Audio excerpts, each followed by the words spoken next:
not the amount that he should.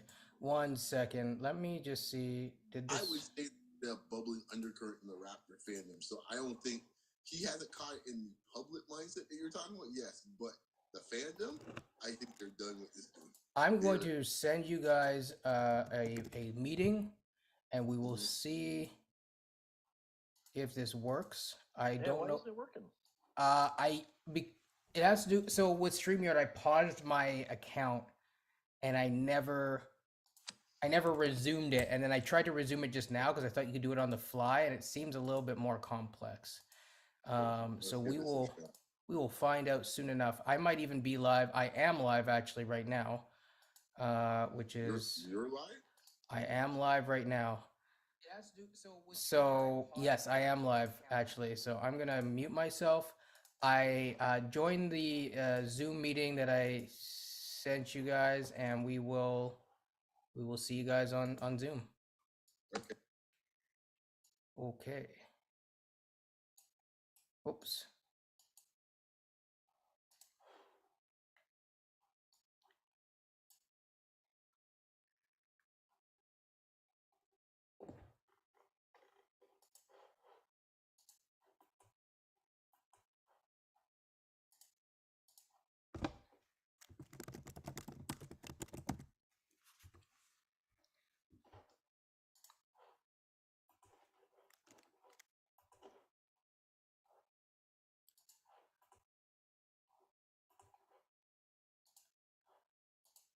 Hello, hello. Can you hear me? I can. Can you change my name? Are you able to do Yep. that? I can Or, definitely change your name. I don't think it's or but I will still change it. yeah, I just can't change. Yeah, if you just put the Coach Roach, it's fine. Yeah. Thank you. Awesome. So yeah, We'll where just wait was for. I? So we'll just wait for We Beyond. are we are live. Well, we are live. We are live right now, which is interesting. But I will still change. I will cut. Yeah, I just can't change. Yeah, if you just put the Coach Roach, it's fine. Yeah, I will. I Thank you. will cut the. So yeah, I We'll will. just I wait will for. delete part of this so that it will remove. We are live. It will remove your portion. So we'll wait for Beyond. But as we wait, I'm going to just share the link, and then we will kind of go from there. And I'm going to just change it so that his thing is.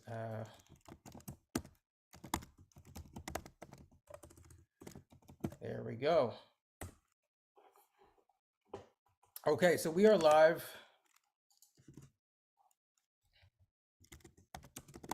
I'm just sending out the bat signal, and we'll see who joins. sorry about that. I like the Zoom interface better actually. So I ain't gonna lie. Me too, personally. Yeah, it's easier for me to manage the phone this way. So we can actually discuss the Raptors season. Yes, we can. Finally. What a season this has been. I mean, that was just wow. That was something that Hey, you can't say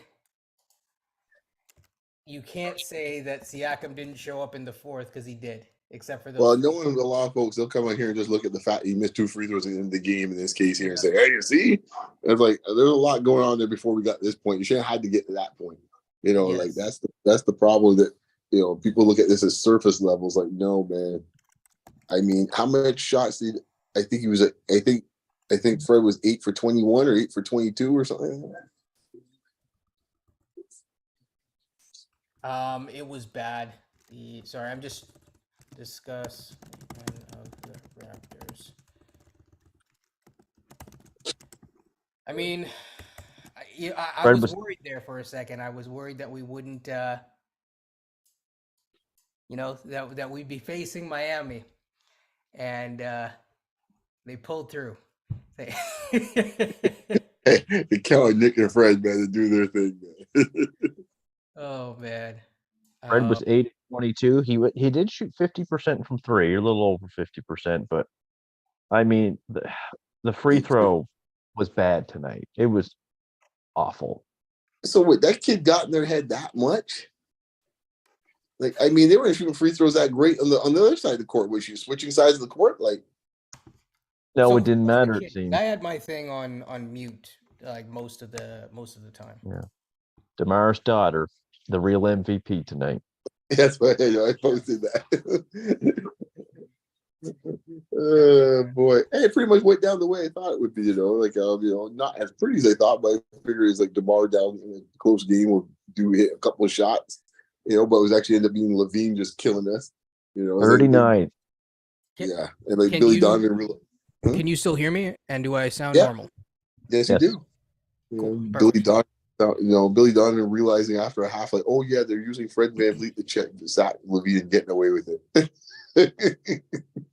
So I just have to Only switch my account so I can.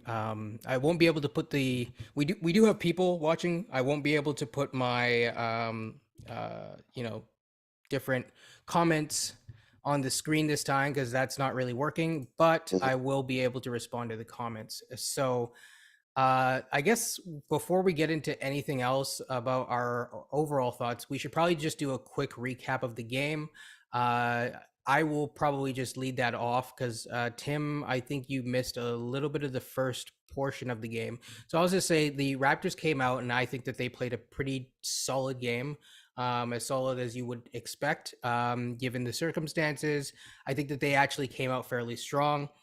What I found interesting is they really, in the first portion of the game, made a concerted effort to give the ball to Siakam and to have him initiate the offense rather than Fred. Throughout the game, that seemed to creep away from that. I think Siakam did a good job early on. I know others will say other things, but I thought he did a good job of getting his teammates involved as well as finding his own offense and managing the game. So there was that. I think once you got to the third quarter and beyond, they did win the possession game overall. But as they got closer and closer to the end, I think the offense stagnated. What's crazy is we had 70 rebounds in this one. It's crazy. another. Well, I'll just add to that by saying I agree with you with what you said, but also too, this is the reason why I never lost any. I never worried about all the discussions about playing Downton, not playing Downton. How much minutes will Barton get? How much minutes would this person get? Because when it's all said and done, it's Nick Nurse we're talking about. So just as we thought it would happen in a playoff series, even a playing game, the bench got shortened. Extremely shortened by the time we got the second half. I think we got a few minutes of Boucher and then Yep. pretty much a Tua, and that was about it. Like this. So what do you expect in this case? This is all everything. I think someone said it. His mouth it said it. Reese in this case it said it. Yep. That this was just encapsulated the entire season in one game essentially. What's- Everything. So I was just gonna say one thing really quickly. What's funny is that there's gonna be certain people that love to lay or focus on stats, love to focus on box plus minus. I'm just finding it very interesting. But continue with what you're saying. I'll get back to that in a second. Okay. Yes. So like when you look at it, like it's like this has been the tension all year. I find it interesting that he decided he's going to run his offense through Siakam in the first half. But once again, the ego of the third quarter, like literally, you could do literally a whole white paper on how to lose a game in the third quarter. You're up 18, 19 points, and you're Yep. out here. Once again, the ego and the pride gets involved. You got beat on a few plays, and all of a sudden it was Fred 1 against 4. Fred with undisciplined passing. Fred just pulling back for 3 all over the place. And it was over from there. It was like that was literally the game. Mm-hmm. It was tough to see, honestly. Yeah. But actually that's not true. It wasn't tough because you expected it. And I said before the game that Fred would most likely shoot them out. And then James Welch. Sorry, I can't put the things on on the screen. But James Welch pointed out. He said Zach Levine's eyes got big when Boucher was playing, and that's true. I mean, you see Boucher, you see his size, and then you look at Zach Levine, and Zach Levine was bigger. Like it's just it was really really tough to see, and so yeah. This was one team I didn't want to play tonight. I did not want to see these guys. I know we beat them a few times this year, but playoff basketball is different. Playoff basketball gets tougher, and you want more shot makers. Zach Levine had 39 tonight. His shot maker. DeRozan, I think, had 23. Um, we just don't have that many. We not to the level of those guys anyway. Like we have Siakam who can score a bit. Yes. Well, Siakam's shot making was actually quite impressive for most of the night. Actually, I thought he was really like the shots he was making. Even the dunk at the end was like I didn't even think he could pull that off from where he was coming from. I think someone said it should be an and one. And when you look at replay, I think someone posted on Twitter, yeah, he got like pretty much spun around almost in the air. Like it was a really incredible dunk, just like showing like his full athleticism, which is something I hope that he continues to bring in next season with that type of force. But overall, the shot making, this is the reason why. I know we spoke offline about it, Coach, but why I keep on harping when we get the draft talk, I want a shot maker. And that's the reason why I keep saying so. Don't get me wrong. Love all the other young guys in this case here, be it Wallace or whomever else, but I want to do it and get a bucket. Because when it comes to this time of season, in this case, the azaleas start popping out and the tulips start showing, you need dudes that make shots. Okay. I mean, we will get into some prospect talk maybe at the later half of this live. So just so people know, I'm planning on staying live for at least an hour, depending on how many people are here, how the chat's going, because we can't put the stuff on the screen. We'll go at max an hour 15, maybe an hour and a half. That's hard cutoff.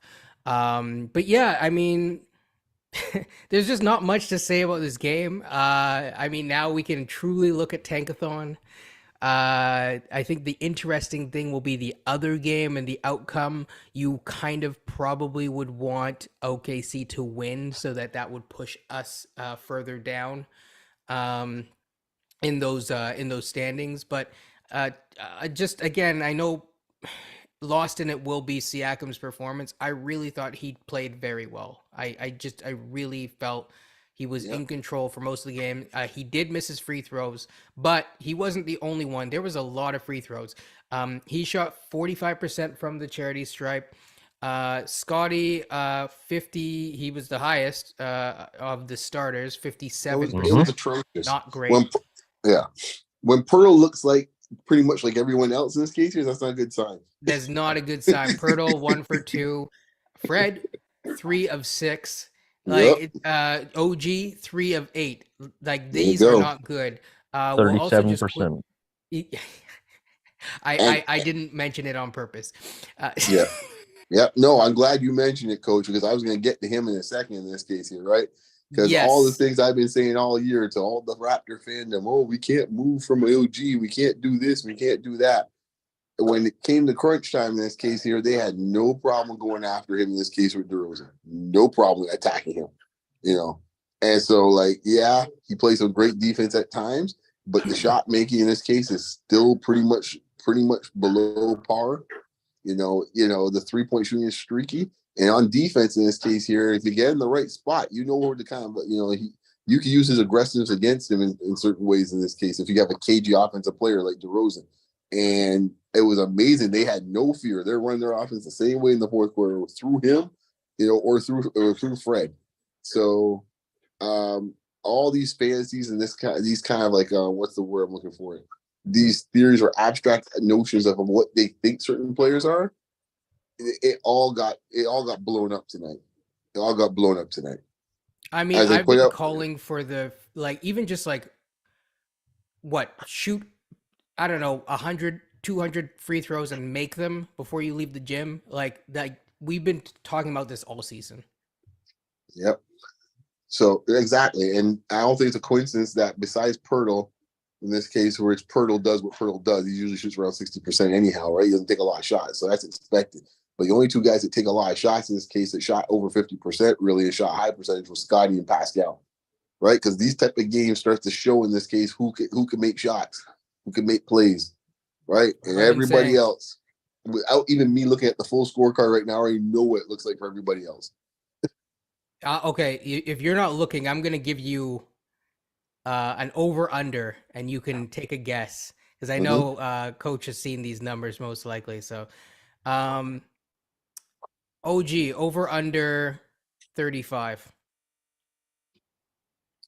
Under. Yeah. Yeah. Fred over/under 35. This is percent from the field. Barely over. Yes. Oh wait, are you looking? Nope. Okay. I'm just 8 checking. to 22 though. Yeah, that's fairly old. Yeah. So I was working in my head. I had seen it at halftime, and I kind of knew where he was at the third quarter. And I just going through my head how many shots he took. He's around 21 or 22 shots. So I knew in this case here he's around that percentage. Pascal 55 over/under. Yeah. Mm-hmm. Over, because he's blazing hot in the first half. Yep. Barnes 50 over. Yeah. I mean that really explains it. The two starters, for those of you who are watching, that were in the plus category for plus minus were drum roll. I'm not good at making the drum roll. Pascal and Jakob Pertl. That's it. Everyone else was a minus. And we're not going to even talk about the bench. Once again, a typical storyline for the whole Well, we didn't even see them tonight. I mean, we saw Boucher, and then we did not see Boucher. You saw Boucher for 7 minutes. You saw Precious for 9. Gary for 16. James is calling you out for cheating, Beyond. I'm not cheating. I'm not looking at the scorecard right now. I got nothing here, James. Nothing. Just me watching. Said before, I had looked at it during the game, so I had some idea where the trend was going. Right. But I hadn't looked at it really since since the game ended. So I don't know what it looked like when it finished up. But I knew from what I was looking at, you can see what's going on, and you can see who should have the ball and who shouldn't have the ball. But nope, we doing what we do every year. And to Coach's point, those bench stats there, no Koloko sighting was interesting again tonight. Yep. Well, you look at Chicago's bench. Patrick Williams, 25 minutes. Kobe White, 24 minutes. And the rest of them gave them, the odd minutes here and there. But, Patrick Williams had more minutes than Achua, Boucher, and Barton. And so did Kobe White, Achua, yep. Boucher, and Barton. And if you add, he had more minutes than Trent and Barton put together. Both of them did.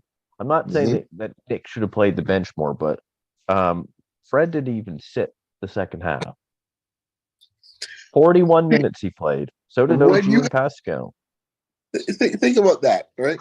Think about this. So Pascal sits in the second half. Why? Scotty sits in the second half, right? Pirtle sits in the second half. But the one guy doesn't sit, who's getting like LeBron James status where I'm playing the entire second half of the game against like circa Cleveland Cavaliers with LeBron, is Fred VanVleet. Are you kidding me? It just doesn't make any sense. Oh my gosh.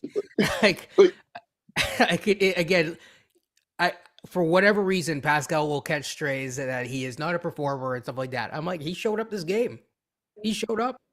This is not even a debate at this point. Okay, fine. He missed free throws. The whole team missed free throws on that front. That was a trend all night. The entire team, like you said, missed multiple free throws. But right? If you run the offense through him throughout the entire game, you wouldn't have to worry about the free throws. That's the point I'm making. And if someone can actually guard their man, and the coach, to be fair, coach keeps putting him out there on Zach LaVine every second. Like, I understand that. Like, sometimes you just got to make a choice. Like, you got away with it for one half. In the second half, the moment Zach LaVine hit 2 shots, I would be putting Pascal or Scotty on him and saying enough of that, Fred. But once a guy gets going like that type of caliber, it's too late. He's looking at his chops. Yeah. He's like Scotty played him, I think, in the fourth quarter a couple good times on defense, and it didn't matter. It was all net. When they're doing the guy sees the ball, like, it's like a volleyball at this point here. He's just like, it's like a beach volleyball. He's like, you're not really worrying about anything. It's the basket's like an ocean at this point for him. Yeah, So it's and the thing is that you would have thought based on previous performances that you'd see a Coloco sighting because he's played well against the Bulls. He really has. But nope. nothing. There was no chance he was getting in this game tonight. I knew right from the get-go. I said, he's playing tonight.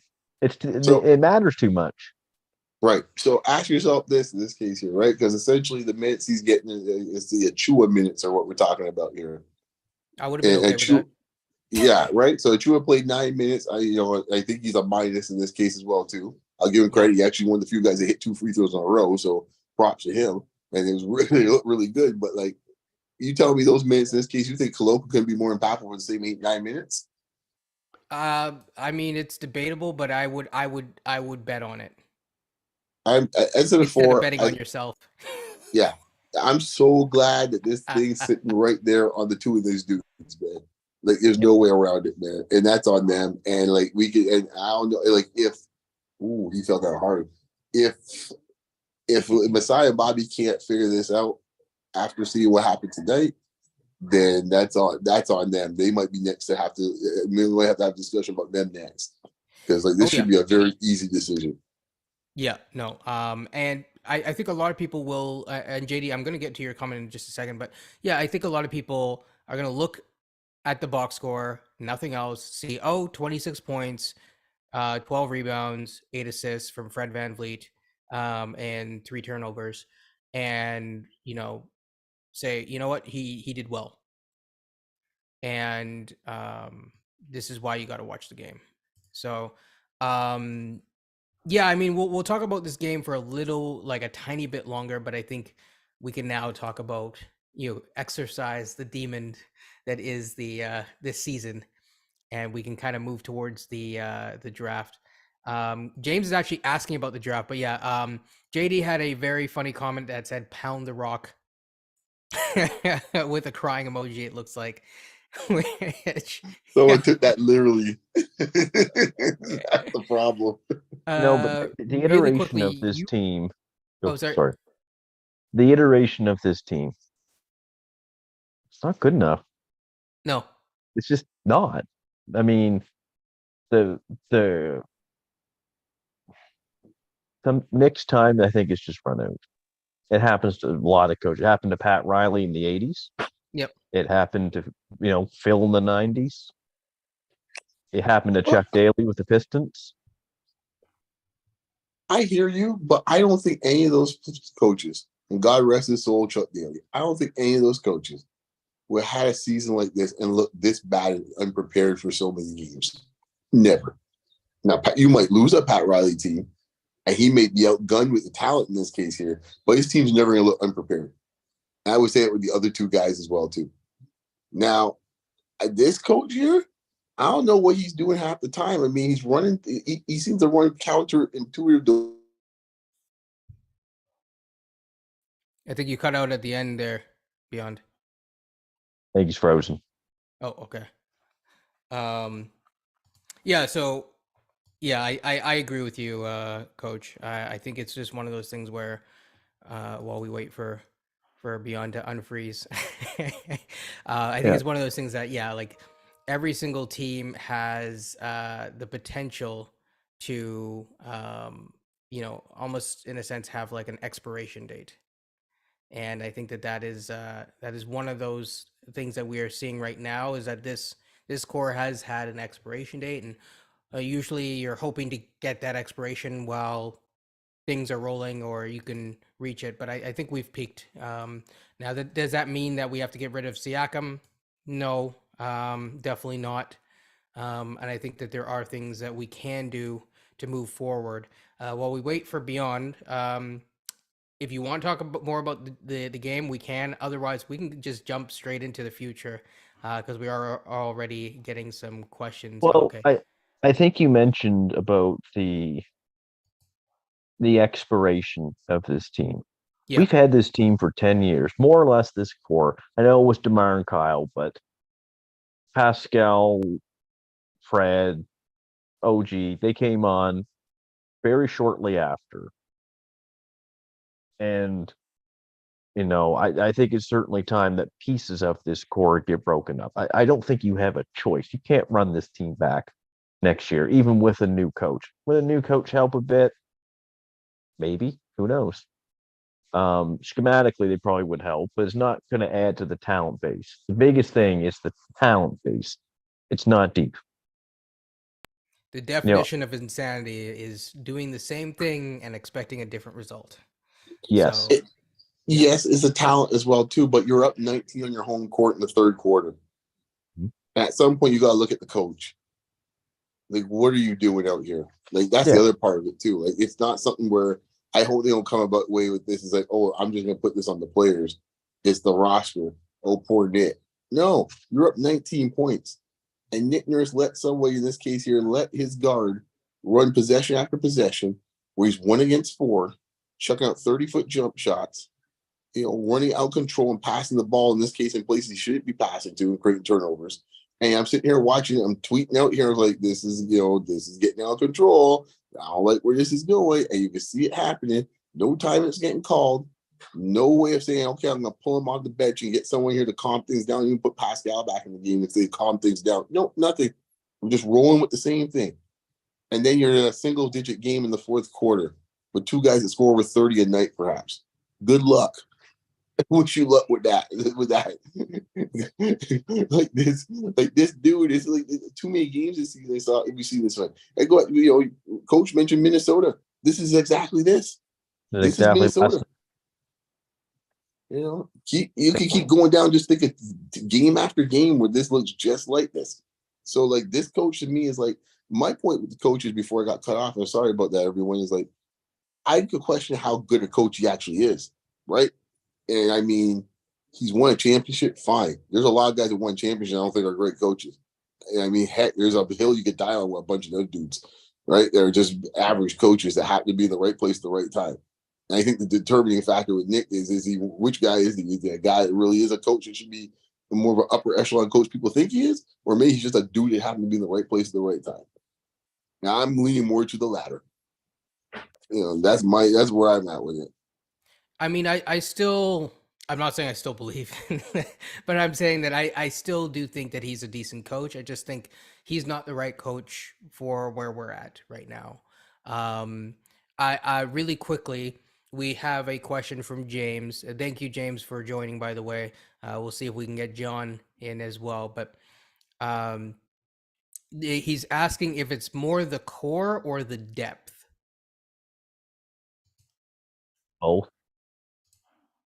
It's both. I Yeah, mean, Both. that's you yeah. you mentioned the Pat Bev comment to Bobby Webster after the game. It couldn't be said much more succinctly and clearly. Yeah, it is trash. It is trash. No, it's like the core's not good enough and there's not enough depth. Next year, the core has to change and the bench has to get better. I agree. I agree. I just don't understand. Like and folks will jump on. And this is the reason why. Yes, I enjoy LeBron James, but this is the reason why in a lot of ways I enjoy LeBron James. It's nothing to do with the 40 points and stuff like that. That's all fantastic and the passing and stuff like that. But the thing that separates him from so many players in NBA history is the way he manages a game. And I sense he has a when to take over, when to get certain guys in spots, when it's time to put my imprint on his game. It's a lost art, really, in this case here with modern day basketball that people can't. Even we saw it the night before with Minnesota and LA. Like it's a lost art. Like you got people knowing who should get the ball at certain situations, and you see these colossal failures in this case here late in games, be it with Minnesota or be it with Toronto. Ironically, from the same coaching tree, maybe that's just a coincidence, guys. I don't know. But self implosion looked very familiar from one night to the next. Yeah, I mean it's I don't know. It's one of those jeez. I mean you're not wrong. You're not wrong at all. I know James mentioned that if with Nick Nurse gone, will Masai make the same mistake? So you and I actually talked about this a little bit and touched on it during the Mouth of the North or the Reese Reports live show. And I think we were talking about how there seemed to be a disconnect with the front office and Nurse. Mhm. But that doesn't fully still excuse Nurse. There are still, I mean, Flynn is Flynn, Banton is Banton, Doughton is Doughton, Wieskamp is Wieskamp, right? So Masai didn't do the best job either, or Masai and Co, if you want to say that. With that being said, like, there's no reason that we couldn't have played Coloco down the stretch more than we have, especially in certain games. And although the sub patterns aren't my main issue, I think, Coach, I was talking to you about this earlier. For me, my main issue has been, uh, I guess, the over reliance on the defense. You have to coach the squad that you have, not the squad that you wish that you had. Right? You have to adapt, and that's just part of, um, you know, part of being good in the NBA and having sustained winning. 100%. You have to whatever personnel you have to coach to their strengths. That's why Golden State is able to coach to their strengths, because they have a bunch of guys who can shoot, high intellect guys. We don't have that. We can't play Golden State's style of basketball. We have guys who are pretty good at getting to the hoop, but can't really stretch the floor at all. And I'm sorry, I've heard the notion of, well, we just need to.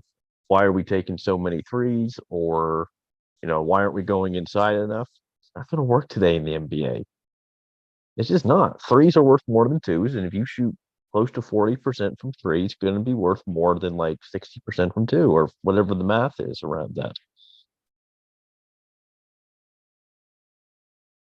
I will just go back and I'm gonna just hammer this point about. I think the other part is that this is missing with Nick Nurse is that the the inability to utilize his players to their strengths, right? And understanding when and how to actually push those buttons. Like, the third quarter failure tonight in a lot of ways. Yeah, we could put it on Fred in this case, but you were in control in this case of the most powerful thing in basketball, minutes. And if you choose to let someone run around here and just shoot however he wants to, well, anyone saying like, you know what, maybe we should get Scotty a touch at some point, maybe for this whole third quarter that you're playing with him. That might be why, since he's got a matchup where he's either playing Pat Bev or he's playing Caruso or something like that, or even Zach Levine. Like, are you kidding me? And we're running around here setting up 30-foot 3-point shots. And I mean, that's on him. And I think at this point here is like, there's no excuse for that, man. You can talk about as much personnel as you want. When you're up 19 on your own court, in this case here, with a chance to, to get the next round or the next level, you can't lose games like that. Like you just can't, and it's just amazing how fast that lead disappeared because he didn't have any clue. And he kept putting Fred out there against the man. Like, in the fourth quarter, he still had that matchup going on. So, I mean, as far as I'm concerned, I'm just glad this ended up being a hot, stinky mess tonight because it makes things, once again, clarity is what I'm talking about. That's been my theme for the last week and a half. And this last 10 days or so, pretty much the month of April, has been purely about clarity. And it's made things quite simple, I think, in my mind, where the direction needs to be. really quickly, so James asked, can Masai build a bench or will he pick up more projects from the scrap heap? I think that's a good way to describe it. A very excellent way to describe it. I personally don't want any no-name brand people that I haven't heard of before. I'm good with that for 3 years. No, no, like, I don't mind if we get 3 draft picks, then fine. Pick a major project if you have to with one of the later picks. But other than that, I think you need guys, at least one of the picks, because I'm assuming they're going to get more than one pick. One of the picks should be able to contribute right away. Well, how Why did they you? build the bench before? You ask a No, good no, question.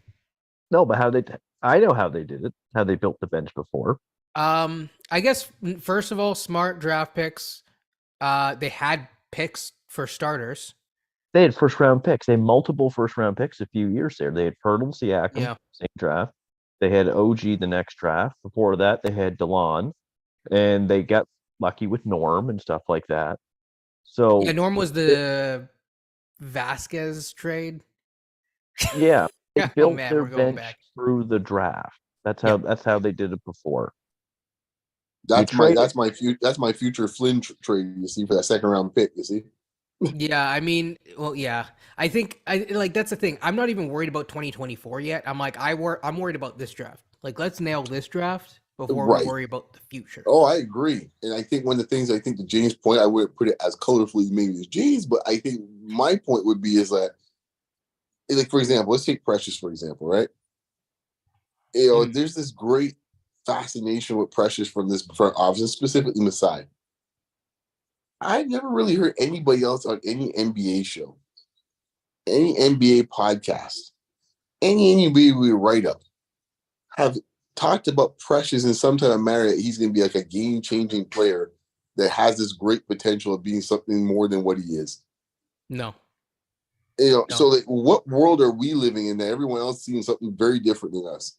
Right? There's things like that that concerns me a little bit. Where it's like, okay, we're doing this now. Like, Yeah. Yeah.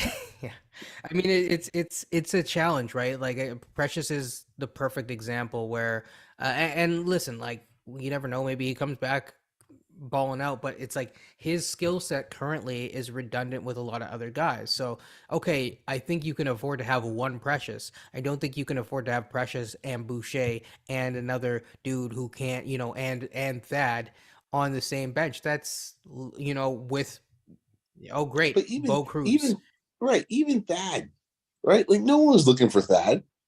No. People just Nobody. using Thad, right? People were just looking for Thad's contract in this case that they could use it for later on, not necessarily for Thad himself. When people were looking for Thad himself was us. Like that's what Yeah. I'm talking about. Like where it's like, what do we do? Like, what world are we living in that we're like, like we had to have Thad, we had to have this person, we had to have that person. No one's asking for these guys in this case, yet we're out here trading draft picks for these guys. Are you kidding me? Well, Yeah. I just find it funny. I'm watching OKC right now. Mm-hmm. Average age of that group, 22 years old. We get a veteran group, and we are now worse off than they are, in a sense. They got We don't even no, execute as good as them. Nope. well, they're up three over New Orleans right now. I mean, with a group average age of about Scotty's age, Right. But even the New Orleans where are team, we? like, right, even the New Orleans team, you move CJ and JV. The rest of the guys are pretty young fellas.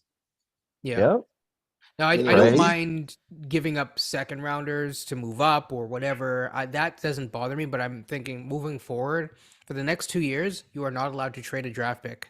And any sort of idea of waiting for a star, bad idea. Like I've heard people suggest, TJ, if you're watching, the Hawks fan trying to sell us on Trey Young for Siakam, not going to be able to do that.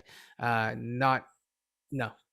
Yeah. Um, so yeah, I guess we'll just shift this conversation more towards end of the season with this season wrapped up. And so I think first things first, yes, I agree with what some of the comments are saying. We need a high IQ players only. There is like no way about it. Makes a big difference. Um, you can maybe again have one guy on the roster or two that you are developing into that, but you have to be for darn sure that they will develop it. Um, so yeah. So, Hope, well, just to kind of go back before we kind of go down the roster, are we on the assumption that we're having a new coach, right? Oh yeah, Is that no, agreed upon amongst the his three of bags us? are packed. Okay, They cool. I just like want to by make the sure we're time all he covered for gets this. back to you know his office, there are going to be cardboard boxes. Okay, just once we're on the same page, that's okay. Yeah, Cool. no. He like if you asked me a month ago, basically up until he made those comments, I Mhm. was like, you know what? Let him play out his contract.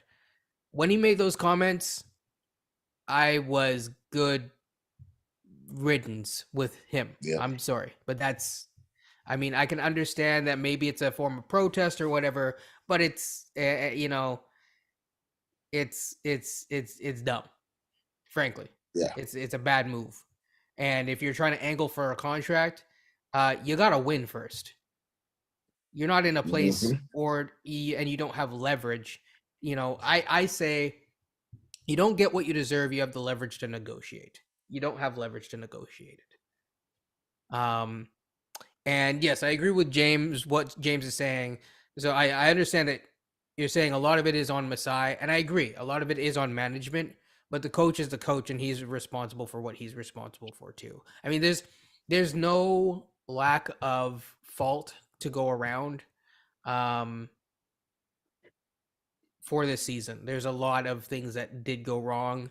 There's I think, in my opinion, when you look at it, we started focusing on these home run moves. Let's get KD. Well, I even got excited about it. I thought, you know what, if we're gonna get KD, but you focus on that move and then you miss out on all these little ancillary moves that you could have made, the little small moves, like because Brogdon wasn't a free agent, so we really could have gotten him, if I'm not mistaken. I know he chose the other team, but yeah, there were other moves that we could have made. I'm sure that if we wanted to, there's a chance that we might have even had a chance to get Halliburton. Maybe. Like, there was just other moves that we could have made that would have been smarter. I mean, the Sharp, we could have had I Sharp was or hoping you would. I hope Mathurin. you would leave that one off the table. I don't want to go there. We Oh don't have to gosh. go there. We don't have to go there. But I'm just like, for OG, like, I get it. It's that people think that OG can be some superstar and be the second coming of like Kawhi Leonard. I haven't seen it. I haven't seen it. I need to see it. And like what is it? Because he's just as like injury prone as Kawhi? Like what? Like at that You point, know, like same type of body type. Stop trying to make fetch happen, folks. Stop trying to make it happen. It ain't happening. Ain't happening. Too much of that going on in this franchise. Ain't happening. yeah. The other move too that could have been made a few years back was, if it's true, you could have had Tyrese Maxey on this team, He could have had Tyrese Maxey. We could have had Yeah, a lot of things. Yep. but you got They just greedy. use the and this is the part of the falling in love with the players that I put in the front office. They have been too much thinking their players as I said before, too high on their own supply, man. Your players aren't as good as you think they are. Well, You know? and that's why you look at the press conferences with Bobby and Masai. There was a little bit of a tone shift between the two. And I'm wondering if maybe Bobby Webster gets unleashed.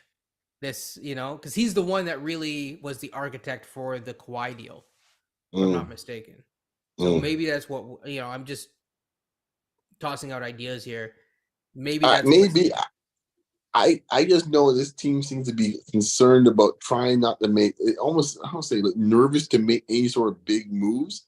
And I'm like sitting there going like, well, what are we doing here? Are we actually looking to try a win, or are we just looking here to just tread water? Well, let's go through the roster. You want to talk about, let's get on with it, man. Let's just deal with these dudes, man. I mean, we could literally go down the line, which, by the way, stat check on the other game, 55-43 for OKC. I don't have a TV in this room anymore, so I can't really watch it until after, and I'm not going to try to stream this because,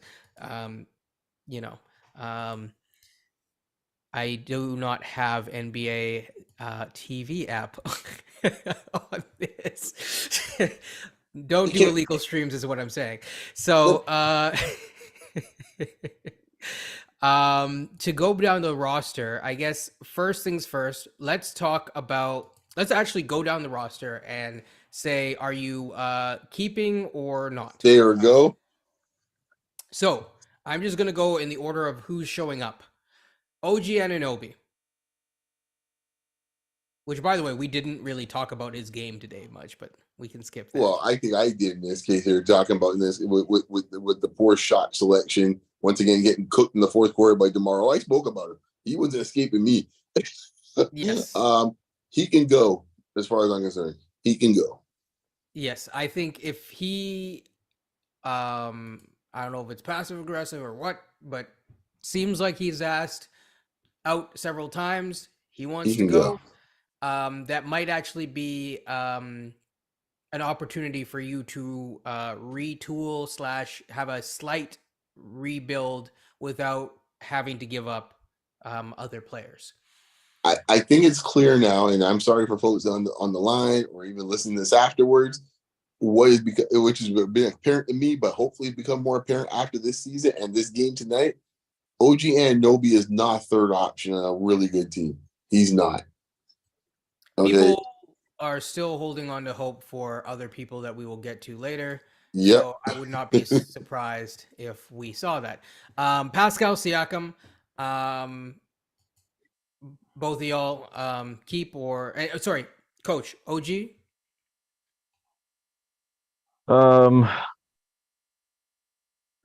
just looking at the iteration of this team, probably has to go.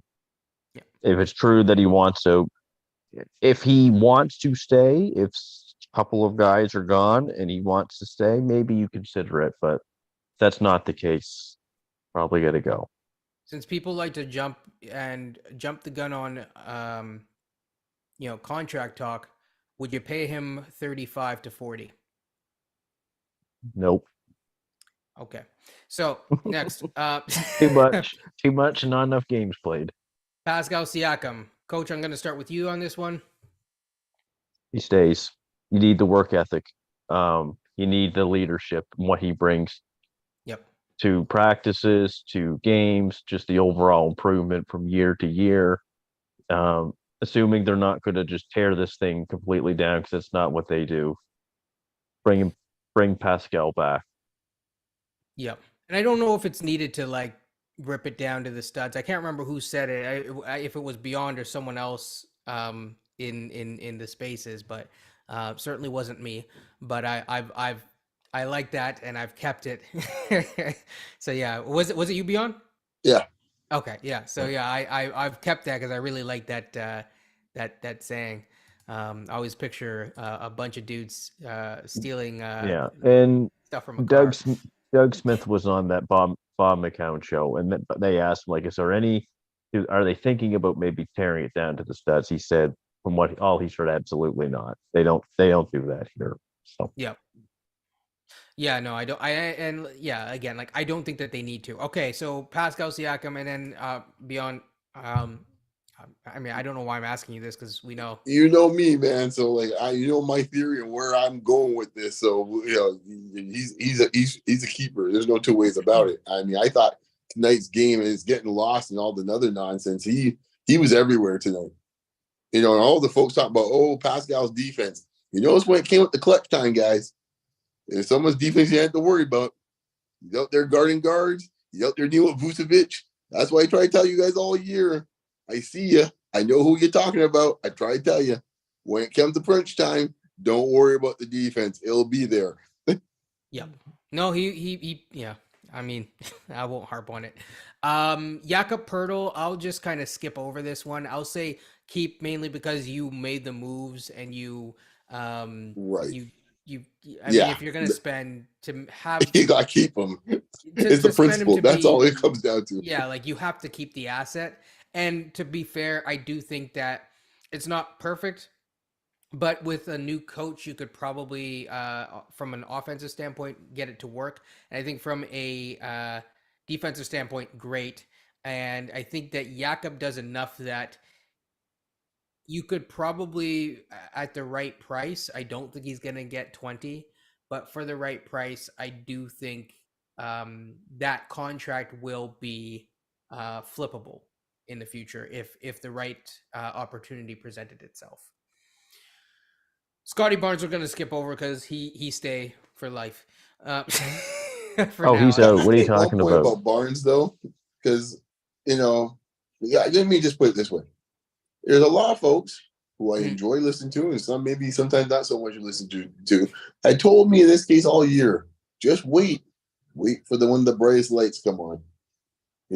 Now he played very well today. He did. But there's a lot of points in this game where he was barely even known on the court.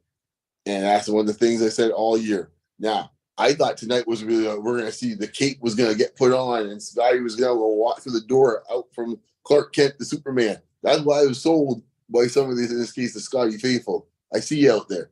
Had a nice night, but wasn't game changing. You know, that's all I've been trying to say all year long. I'll Yeah, let you go back and do your show, sir. I just and want to make I that will point clear. also that's funny. I will also say that from a Pascal Siakam standpoint, he did make sure to get Scotty the ball for sure.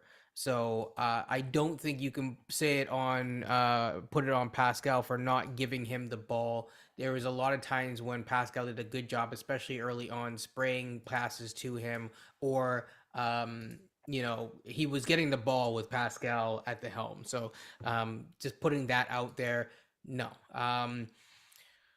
Ooh, now we get to the fun stuff. Fred VanVleet.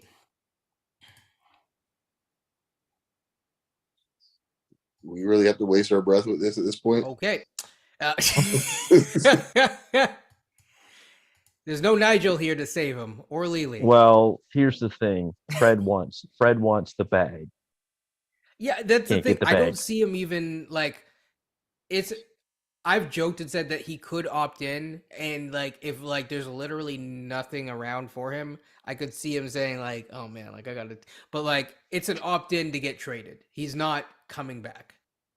I think it will be clear that like we will help you to get paid so we can basically get something, but realistically like there's also an extra spare cardboard box for you to put your stuff. Fred VanVleet has actually been a creation, a manifestation of the Raptors organization and to some extent the Raptor fandom. In no other, like literally, I went through it as the game's going on. In no other market could I see this scenario play out. In any market, you pick the market. Take the when the newer market, take an old blue blood. Pick the market. Not this would never happen in any other market besides this one. Nope. Like the closest thing I can think of in some ways, the closest thing probably is probably the 3 or 4 years with the Knicks with John Starks. Probably the closest thing to it. You know, and even Starks had more humility. You know, you know, even Starks had the humility to understand. Okay, I know my place. You know, people are trying to force something more onto me. I know where the ball got to get to. You know, eventually he's getting the number 33 at some point. I don't. There's no humility in this guy's game. None whatsoever. So at this point here, to your point, I hope like he wants the bag. I hope he wants the bag because that'll make life real easy for the Raptors. I hope so. Please go out there and get the bag. Well, I mean, if he opts in, that actually might be better if you were, but you have to have that conversation like now. But let's say you say, "Hey, you opt in so we can get you where you want to go and then you can get a bigger bag through an extension or something like that." Right? With the new extension rules being kicked in where you get he can get 140% or whatever. That might be an option. So I just thought of that just as you're talking, and I'm like, you know, if he opts in before the draft, you might have actually lucked out in a sense. But that, you know, because that would indicate that there's a suitor, but you know, you want to work out a deal at the draft because then he's an asset at the draft. And so yeah, we'll see. Like peep that situation for sure. And it also makes it easier to trade him to like a team like Chicago, even the Magic. It's a lot easier to facilitate something like that because then there is more likely of a chance to be a draft day deal. All right. I'm gonna skip all the way down to Will Barton. Oh. Next, go ahead. 2 minutes of Will Barton, and 2 minutes? yeah, Really? just We need that much? well, we saw that today. So, Will Barton's not good. Will Barton's gone. He's the spot that the draft pick's gonna fill. Definitely, at bare minimum. Boucher. On. I didn't want to resign him in the first place. Yep. Adios. Yeah. It's the redundancy. Yeah. So yeah, that I think the thing is all respect to Chris, but there's a redundancy problem, and he's not really a center. We heard Nurse say that. We've kind of said that. I said that before Nurse said it in the press conference. I'm like, he's not a center, even though people look at the bubble year. And frankly, I don't want to hear about people suggesting that he's a guard either. I think that is wild. Ugh. Boucher in this case is 31 years old. If you're trying to expand the ceiling of your team, you can't have a guy like that's playing that many minutes, 31 years old, doing that nonsense. Yeah, that equation won't work for you too well. So he's got to go. I think he does have. Oh, whoops! I do think he does have value in the organization that is the NBA. I think that some team that is looking for him. Hey, I'm trying to sell here, okay? So No, not me. You're knocking yourself out. I mean, fine. I hope so too, because I was training the one that said team. So yeah. Yes, yeah. So exactly, I think that there are teams that could use it. Yeah. I'll just throw out a random trade. Would you take John Collins? Jeez, we're down bad. So down bad. Where are you going with this? Because I was kidding. For John Collins and their draft pick. For what? Boucher and like Flynn and Atlanta pretty much have a concussion all of a sudden. Like, what are you talking about? As an organization, what yes, basically they have lost their mind. And like John Collins or Mo Collins? No, you're trading neither in this case here for Boucher and wherever else you want to sit. That could make that'd be click before he even said the word Boucher. Yeah.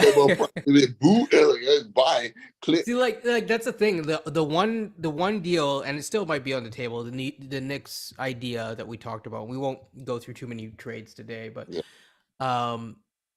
I don't even know if that's feasible because they don't even have a pick this year. Yeah. Yeah. Now it doesn't matter now. So like, yeah. I mean, you can still go for it, but I mean, then yeah.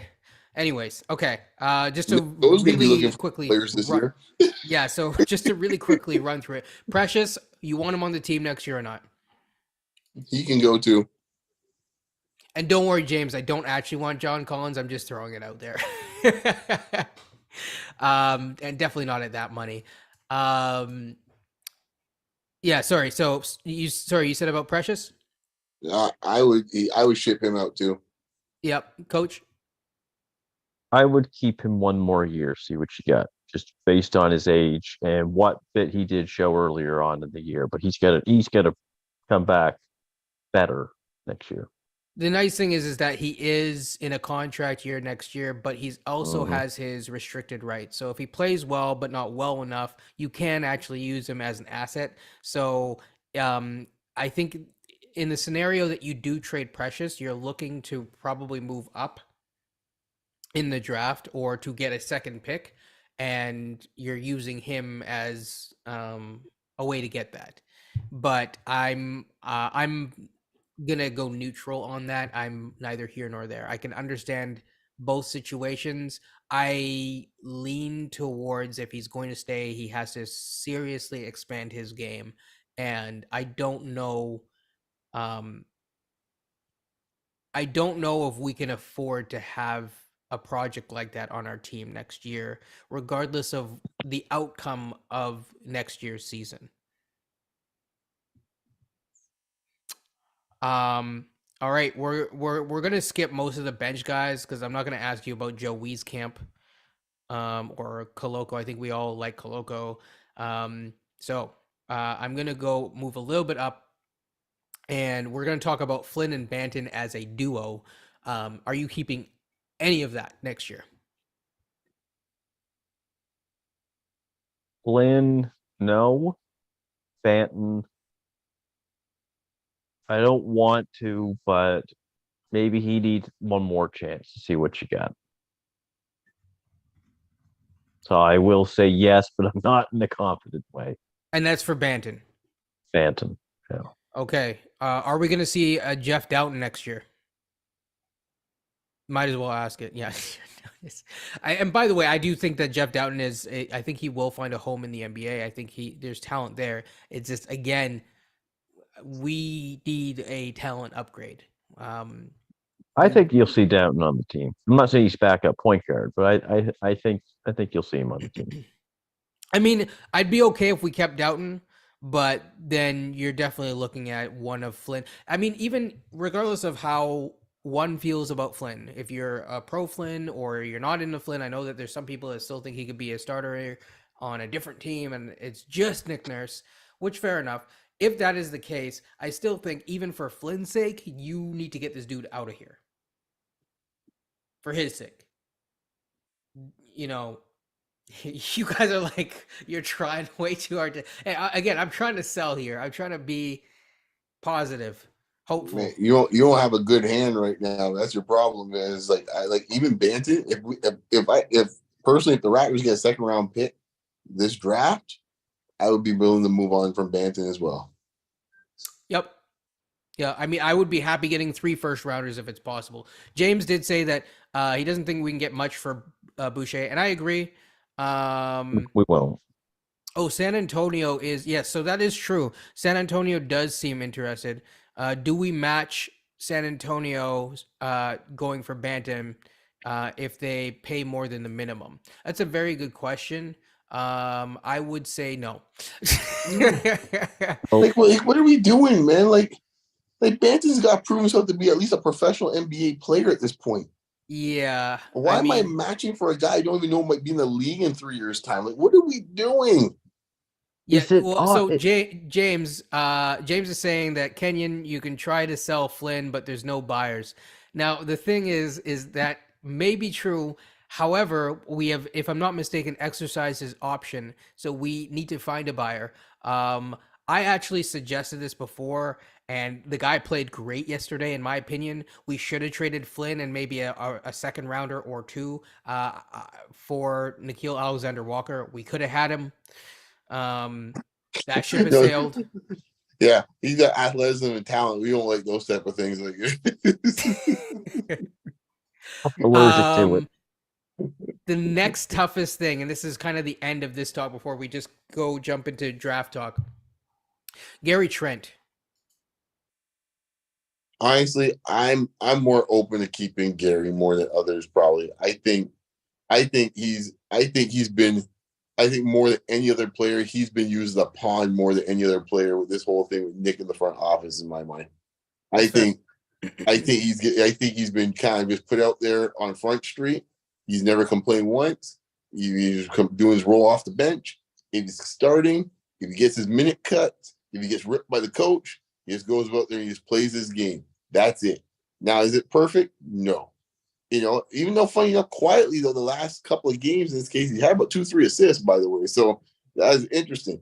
But they kind of say like because he had a bad elbow injury now because he had poor performance like last 4 or 5 games. It's like it's not all of a sudden it's not I'm now throwing out the baby with the bathwater for the entire season where he's shooting close to 40% from 3. Like that's just the fact. He's like deadly on catch and shoots. And God knows we need enough guys to catch and shoot around here. So, like, I know I'm not giving up on Gary Trent Jr. No player is perfect, but I would rather deal with Gary Trent Jr. and his 38% that can be a bit streaky, but in the right role, I don't have to worry about Gary Trent Jr. shooting on streaky nights. Because if I have myself consistent second and third options, it won't matter in this case what Gary Trent does on a night-to-night basis. You know, so I would keep him. Yeah, I mean, for me, the attitude makes me lean towards keeping. I've been from that perspective. I like him. I think he is what he is, and I don't think that there's like he's gonna be way better next year or anything like that. I think he could be. He's still very young, but I do think that we've talked enough about it that contract, as long as they're not paying him like 30. If they're if it's like 22 a year, I think it will at least scale decently well into the next iteration of the CBA and TV deal rights. Coach, your thoughts on GTJ? Will depend on money. I'm kind of a 60-40, like 60% bringing back, 40% not. Now, if I'm Gary, he's going to want to start. I don't think he wants to do this bench thing over again. So if he gets some guarantees to come back next year where he is the starter next to someone, whoever that point guard is, I'm looking for that at least. If I'm not getting the money that Jordan Poole or Tyler Hero's getting, and I get he's not getting their money. He's just not. But if he's getting 22, let's just say, like he's gonna want to start, and I don't blame him in that regards too. I think we could fill out the bench just by making, you know, some sign and trades or just trades in general. And plus the draft picks where you can get more talent. Like I think Beyond had said earlier, spreading out or filling out the bench and kind of having more balance on this team next year, that's what's going to be needed. We're so top heavy with our starters that there's just nothing when you go to the bench. That's why this core has to be broken up. I'm not sure if it's one guy or two guys. Definitely one, possibly two for me. I don't have to say who I think that one is and possibly the second one. Yeah, I mean, definitely. Just so James asked a very interesting and good question. He said, "What if the Raps draft Grady? Will GTJ become redundant?" I don't think so because I don't think like Grady can shoot, but he also has the playmaking. So I think that they can play together. And I think if you add a healthy Otto on that bench, that's a very interesting, combination of guys that are all. And you minus Gary, of course, because Gary's shorter, that are, you at least you have two guys who will pass the ball, initiate the offense to somewhat of an extent, and you have a finisher in Gary. So I think it would be interesting. You could then stagger bench units where Gary may start, but then he comes off the bench and helps lift bench units as long as you have that offensive initiator, or at least a secondary, playmaker. So I think it could work. I don't think that it's redundant.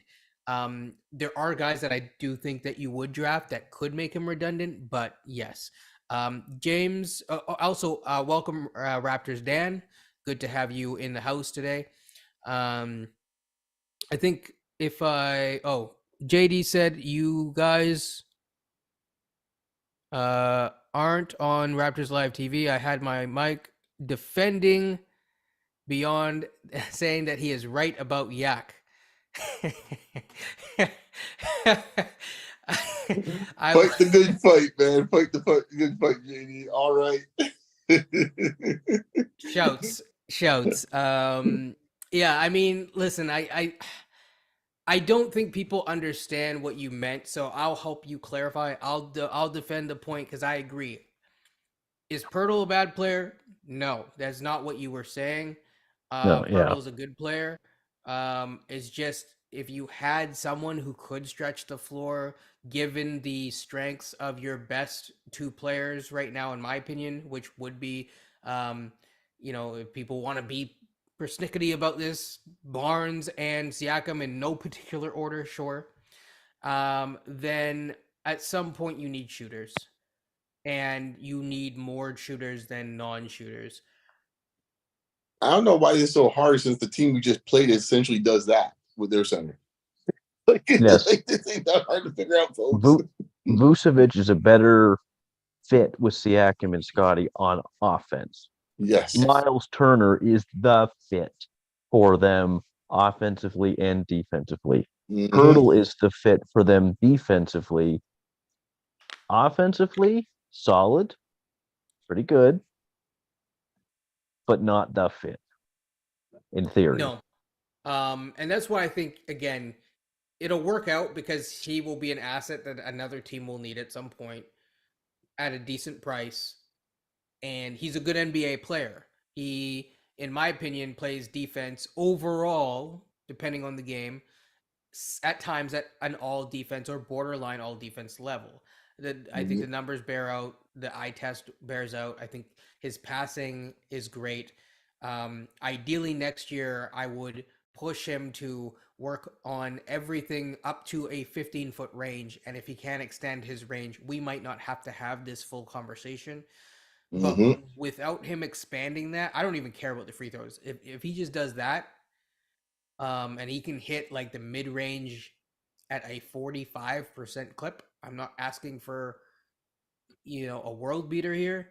I think that significantly makes this team way more dangerous with or without Fred back. Um, Yep. you know, that right there solves your stuff. While Koloko, whose shot looks really good, comes up in the wings. Um, so we'll say 10 more minutes because I am keeping track of the time. Appreciate it. uh, no problem. You were saying? No, I don't know if you're still going to discuss kind of like based on what we see tonight in kind of a playoff, environment, and we got a healthy Scotty this time around. What do you see moving forward from a draft standpoint? I think we started off the conversation. I'm not sure if you were alive yet when Coach was, kind of, thinking of different players we've discussed already, and other ones we haven't discussed yet. Like in a game like tonight, does it change your mindset of what type of guy you're looking at now if you can get?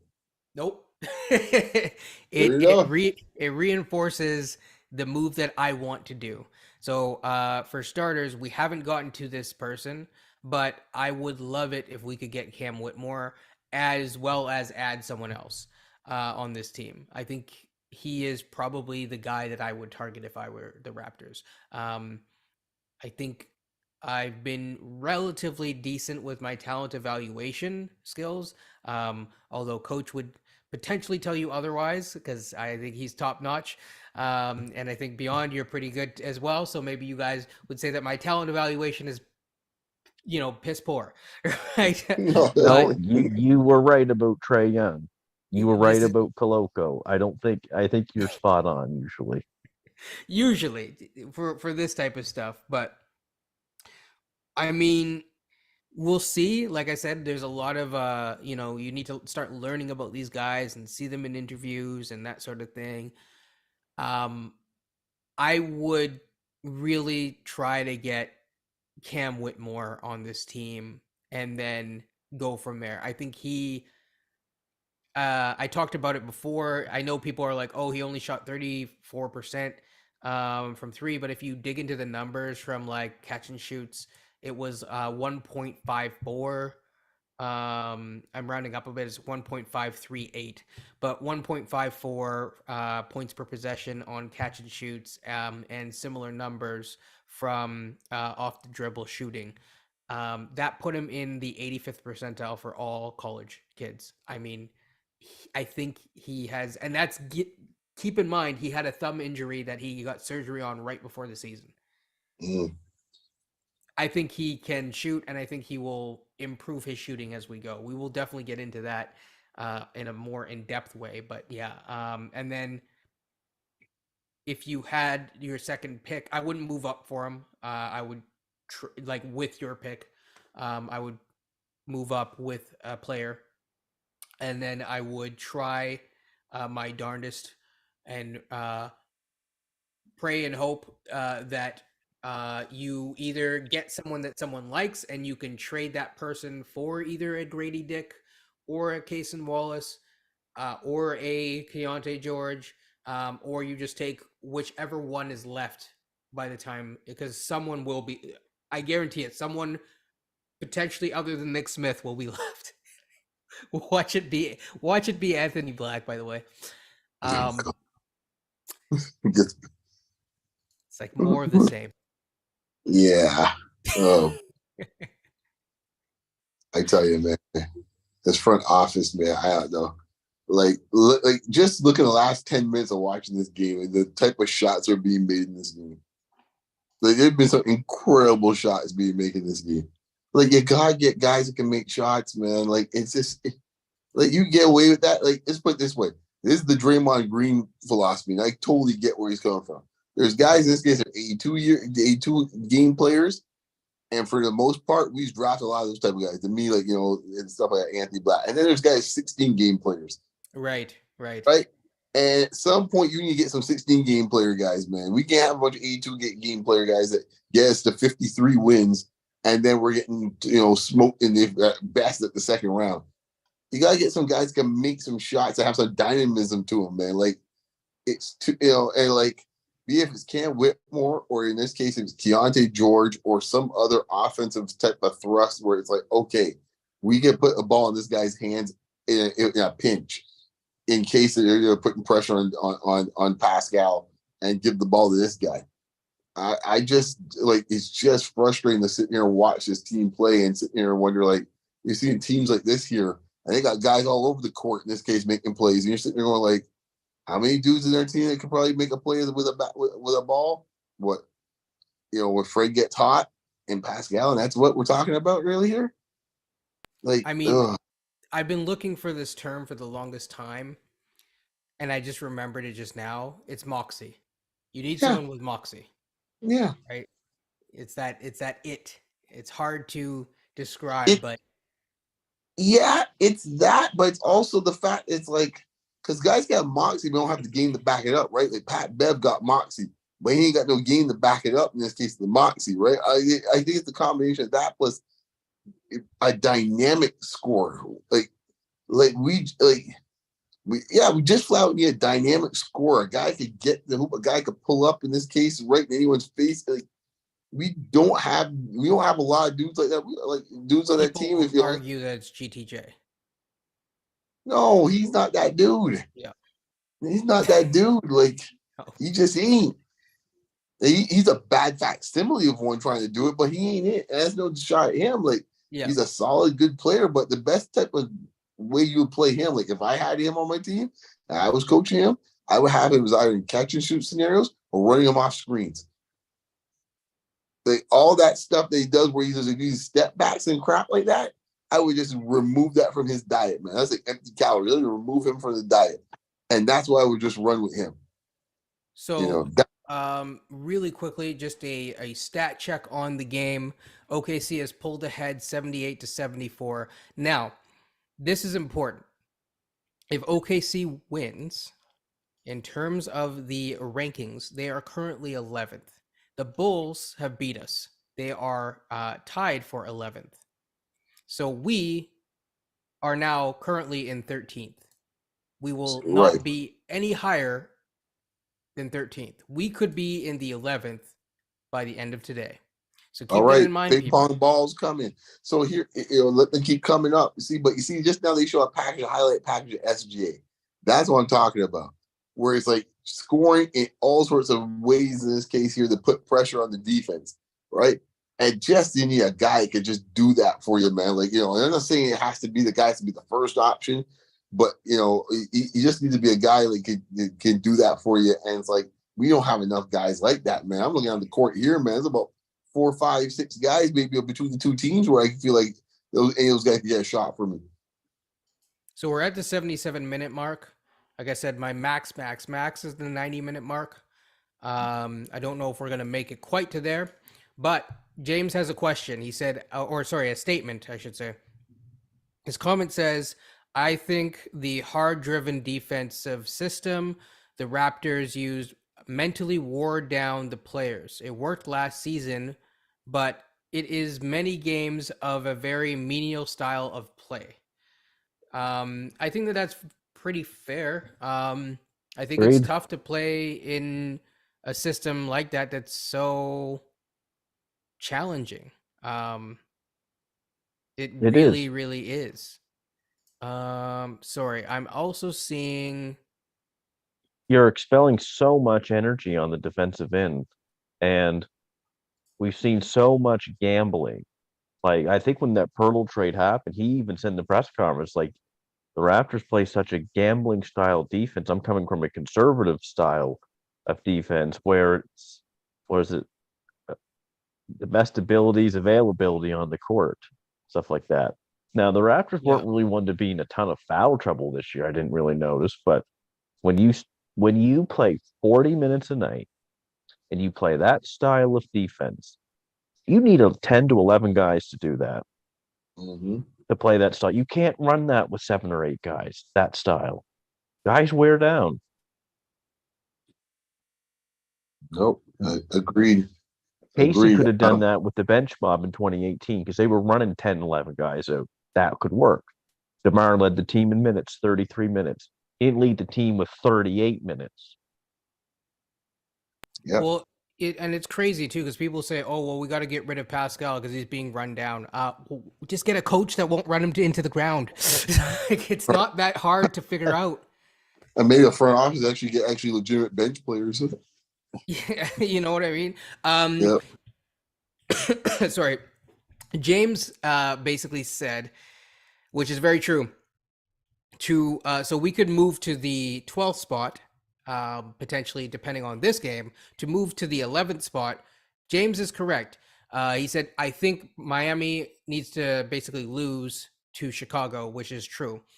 But I think that that's going to happen. I do think that Chicago, which I guess that's a good question, previewing the next non-Raptors game, but old school Raptors, between DeMar and Kyle, who wins? I'm taking Miami. Really? Okay. Beyond? Chicago. I'm picking Chicago. I think that they're just I mean both teams aren't young, but I think that they have a little bit more juice in them. Miami I think looks a little rickety. I think if you're reliant on Lowry and Jimmy, all respect to the GOAT, at this age, it's risky. It's very, very risky. And thank goodness for them they don't have to do this for 7 games in a row for Miami. Because I don't think that they would have the juice for that either, especially against Milwaukee. That would be, they would give it their all, but it would be rough. So I think that Chicago ends up winning that game. And I think that I have no idea what the Heat are going to do. I have no idea what they do. That's probably a good question, but I do think that we will end up with one of either the 12th or 11th pick. James also earlier on, I missed this, but he mentioned that if we draft Taylor Hendricks, that he could provide some of what OG provides. So I want your guys' thoughts on that. I haven't really thought of that. I know he left a comment that I haven't responded to in one of the videos. He likes draft videos. So I'm just wondering your thoughts on that. I haven't really put too much thought on that specifically. Go for it, Beyond. Yeah, I guess that's where my mind's heading for part of it when I'm looking to make a move for OG. That I think if you get one of these guys, the top 10 or 12, you could actually have a guy that could eat up a lot of those minutes, be a lot more dynamic on offense. You might lose something defensively, but if you have a better defensive philosophy overall, you can find ways to address that situation. So I'm for it. I don't know if I see him as bringing what OG can. I just think he's a different player. Like Taylor Hendricks is someone like I hate this iteration of 6'9", what they have right now. It's redundant. It makes zero sense for this NBA. Hendricks is the one player where it actually makes a tiny bit of sense. I think Hendricks is just someone that you can bring in. His role is to grab rebounds, block shots, shoot threes, and he's pretty good at that. He's very good at catch and shoot. I don't know. I don't know what the pull up game is like, but he's very good at catch and shoot. You put him on the floor with Scotty and Pascal, works. They have someone else to pass to who could probably shoot 40% from three. So I mean I could speak on his I guess mid-range game or whatever. I think the main issue with his mid-range game is his dribbling. In terms of his ability to shoot off different, I mean, again, I'm not calling him a movement shooter, but in terms of his ability to hit shots, turn over both shoulders and stuff like that, like he's doing it right now. So I think and I think what I said in the video is he has certain simple moves that he can go to.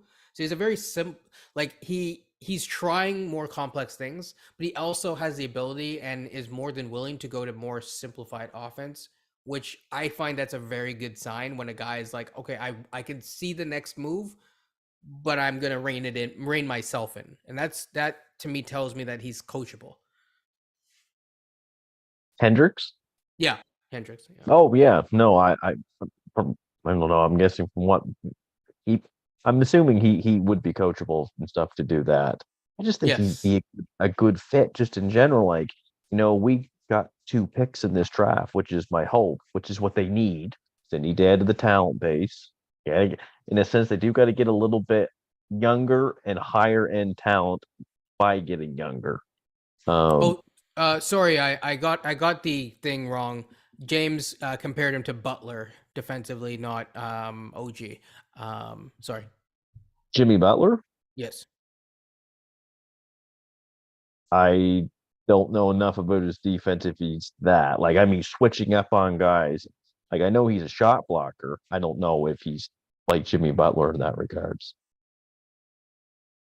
Yeah, I'd have to. I've not looked at Jimmy defensively in the past like 2 years in any real significant way.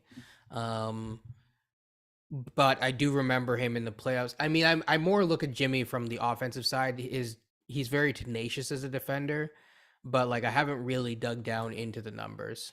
He's just stylistically. So yeah, I you know what I'll say is it's quite possible. I'm gonna look into it. I do want to do. I won't have the time to do full breakdowns for every single prospect like I did with Coloco. Which is why I like these deep dive videos where we just kind of talk through them. But what I will say, we're at 86 minutes, by the way. Keeping track of that. Um, what I will say is this: I will look into that, and I will get back to that, and maybe make a small post or a couple of these shorts or whatever, and get those out on it. But yeah, I think we really just need to. There's nothing wrong with staying with 6'9" as a vision, quote unquote, or positionless basketball, but not this iteration. We cannot. I think you need at least a dynamic guard or someone with the upside to be a dynamic guard. Again, I've said Case and Wallace, who we will be covering. I need to really do a deep dive on him, but on first glance, I really think that he could provide that. Um, but I understand why some people may not be quite as down. He definitely didn't shy away from that last game that he played with the bright lights on. So that's what I will say. And then obviously we've talked about Keontae George. I think that was posted today. Thoughts is almost going towards parting, parting thoughts. I'll just sum it up with this way. Based on what we watched about 2 hours ago, my feelings in this case here, at least when you talk about some of the guys that are going to be in that area, I am now even more strongly considering George in this case, based on what I see how this team looks. It's too rudimentary. It lacks talent. And it lacks imagination. I think he could offer something in all those categories that we just don't have. And don't get me wrong, I like Wallace. If we end up being Wallace, great. I got no problems with it. But I think there's an element I think that we're underselling a little bit. That is something sometimes you can't explain it. It doesn't come across in analytics sometimes. You refer to as moxie. Yeah. Whatever you want to call it, a fear factor of something of a particular player in this case, or as identity where you have to be concerned you're looking around for that player because they have that type of skill or that type of athleticism. We don't have that right now. We don't have that, at least to complement the players that we do have that we want to keep. So that's the reason why, at least if Hendricks, perhaps, I got no issue with him either, but Yep. the George thing is sitting with us. It is sitting more and more with me as the game went on. That type of player, Cam Whitmore would be the same thing if we were to get that high. Yeah, I think so. I mean, Gigi Jackson could do it, but again, that's a major project, and I don't think that we want to afford ourselves. Like, if we're going in that direction, then that means that it's a major rebuild, or they saw something in Gigi Jackson that it's like he's going to get it together like that. And maybe you never know, combine comes out or whatever. And maybe this dude is just like the guy making all the right plays, doing all the right things. I doubt it because I doubt that guys get it together that fast. It happens. It wouldn't be the first time, wouldn't be the last time, but I doubt it.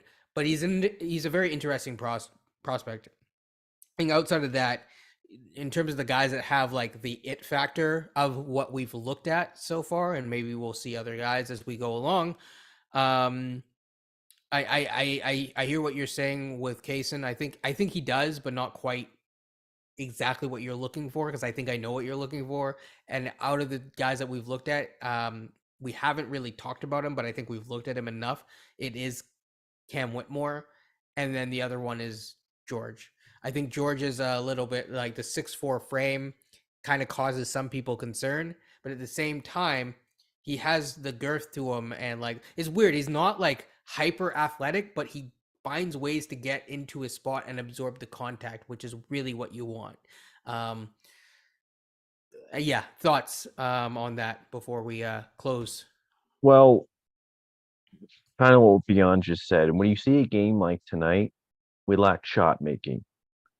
Yeah, Keontae George in 2 years would probably give you that shot making that you need. Um,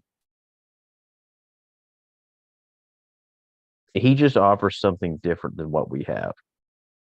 And that's why I'm a huge proponent of getting 2 picks in this draft. I think it's important.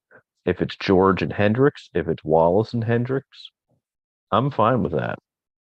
Or if it's, Grady Dick and Case and Wallace, or Grady Dick and Keontae George, something like that. We have to increase the talent base on this team. It's not good enough. Period. I agree. Beyond. Oh, I said my piece on it, so I'm good with what I'm saying. Fair enough. You're like, I'm enjoying this game. Um, and yeah, I agree with James. He's basically saying that with long-term projects, you end up typically, developing for other teams. And that is the risk, right? Especially with lower level prospects, as he says, D level prospects rather than A and B level prospects.